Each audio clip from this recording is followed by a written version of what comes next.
नमस्कार दोस्तों, आप देख रहे हैं नमो भारत न्यूज। मैं उत्तम शुक्ला।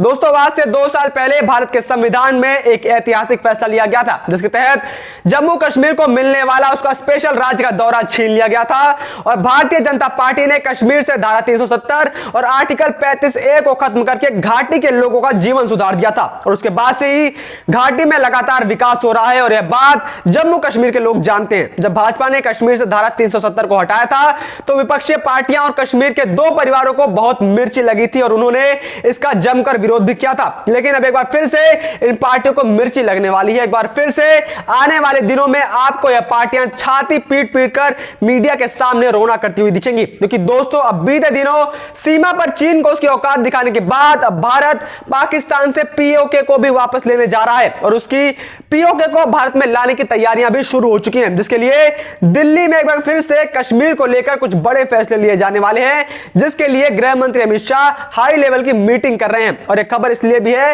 क्योंकि इस मीटिंग में एनएसए अजीत डोभाल भी शामिल हुए थे दोस्तों। और कैसे यह पूरा खेल पीओके को वापस लाने का है, इस मामले को समझने के लिए आप इस वीडियो को पूरा अंत तक देखते रहिए और आप इस वीडियो को ज्यादा से ज्यादा मात्रा में शेयर करना मत भूलिएगा। दोस्तों, जम्मू कश्मीर को लेकर शुक्रवार 18 जून 2021 को केंद्रीय गृह मंत्री अमित शाह की अध्यक्षता में 2 उच्च स्तरीय बैठकें हुई। यह बैठक केंद्र द्वारा साल 2019 में जम्मू कश्मीर के विशेष दर्जे को निरस्त करने और इसे 2 केंद्र शासित प्रदेश में विभाजन करने की घोषणा के बाद से इस तरीके की पहली कवायद हुई है। जम्मू कश्मीर को लेकर जो पहली मीटिंग हुई उसमें जम्मू कश्मीर के अंदर हो रहे विकास कार्यों और आम जनता के हितों को लेकर बात हुई। जम्मू कश्मीर के उपराज्यपाल मनोज सिन्हा भी शामिल हुए थे इस मीटिंग में। इस मीटिंग में जम्मू कश्मीर में हुए विकास कार्यों को लेकर चर्चा हुई।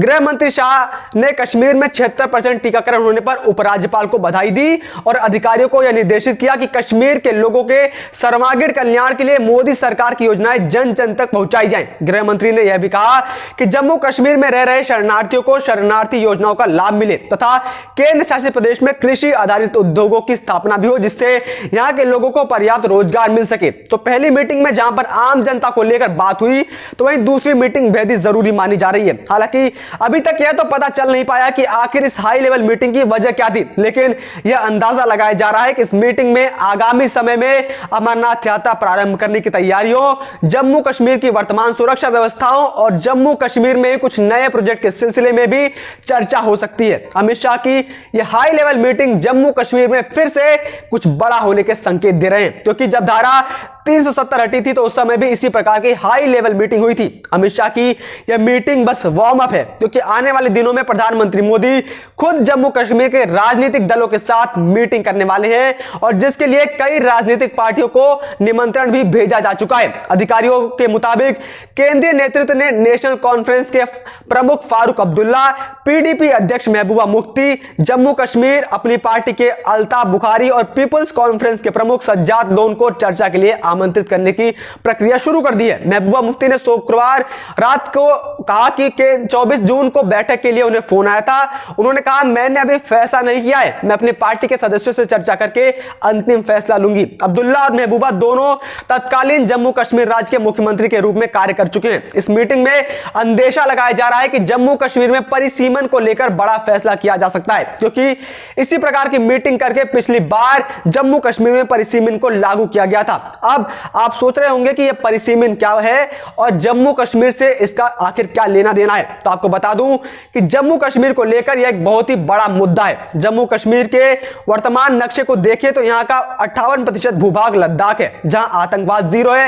यह क्षेत्र बौद्ध बहुल है। राज्य में 26% भूभाग जम्मू का है, जो कि एक हिंदू बहुल है। यहां पर भी कोई आतंकवाद नहीं है। अब बच जाती है कश्मीर घाटी, जहां का क्षेत्रफल सिर्फ 16% है। यह मुस्लिम बहुल क्षेत्र है।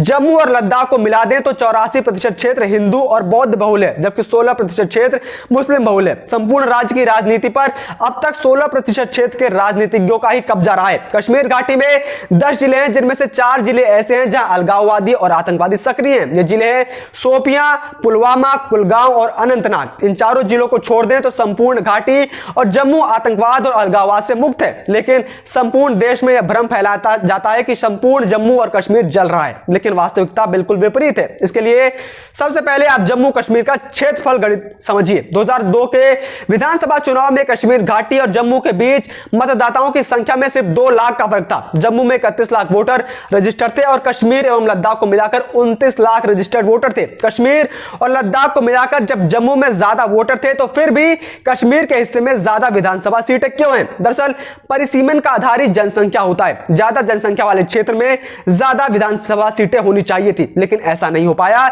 क्यों नहीं हो सका? क्योंकि परिसीमन का मतलब होता है कि किसी राज्य की सीमा के निर्वाचन क्षेत्र के निर्धारण करने की प्रक्रिया। संविधान में प्रत्येक 10 वर्षों में परिसीमन करने का प्रावधान है। यदि ऐसा होता तो जम्मू के खाते में ज्यादा सीटें होती, मतलब जम्मू का व्यक्ति कहीं मुख्यमंत्री बनता, लेकिन राजनीति के चलते ऐसा नहीं हो सका। ऐसे में ज्यादातर समय राज्य की राजनीति पर अब्दुल्ला और मुफ्ती परिवार का ही कब्जा रहा। जम्मू और कश्मीर में कुल 111 विधानसभा सीटें हैं।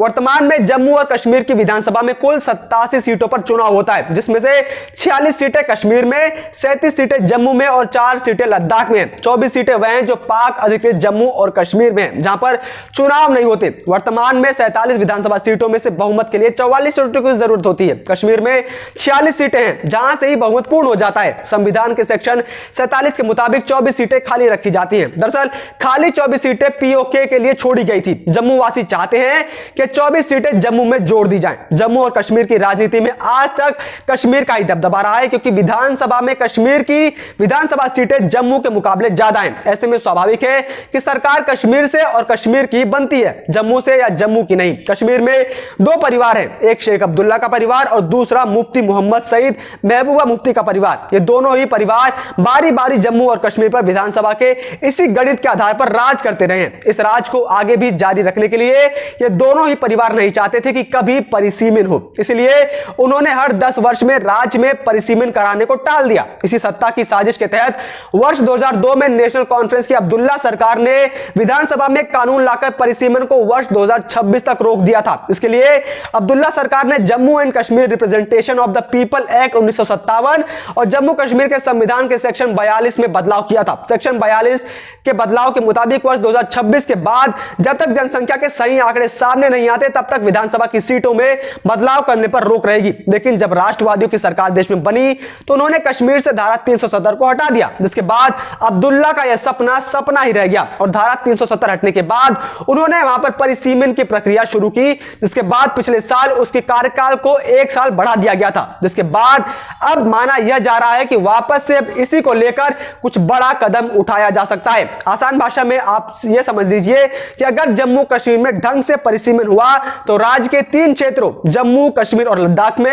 विधानसभा सीटों की संख्या में बदलाव होगा। अगर परिसीमन हुआ तो जम्मू और कश्मीर के विधानसभा क्षेत्रों का नक्शा पूरी तरीके से बदल जाएगा। जम्मू और कश्मीर की राजनीति में आज तक कश्मीर का ही पलड़ा भारी रहा है, क्योंकि विधानसभा में कश्मीर की विधानसभा सीटें जम्मू के मुकाबले ज्यादा हैं। अगर परिसीमन होता है और जम्मू की विधानसभा सीटें बढ़ती हैं तो अलगाववादी मानसिकता के नेताओं की स्थिति कमजोर होगी और राष्ट्रवादी शक्तियां मजबूत होंगी, और इसी वजह से अब्दुल्ला और मुफ्ती जैसे लोग इसका विरोध करते रहते हैं, क्योंकि वो कश्मीर में विकास को देखना नहीं चाहते और पीओके को वापस से भारत के अंदर नहीं देखना चाहते। लेकिन इस समय मोदी की सरकार है और अमित शाह ने तो कहा था कि पीओके के लिए हम जान भी दे देंगे। जय हिंद, जय भारत। वीडियो को लाइक, सब्सक्राइब और शेयर करना ना भूलें। अपने विचारों को कमेंट बॉक्स में लिखकर हम तक जरूर पहुंचाइए।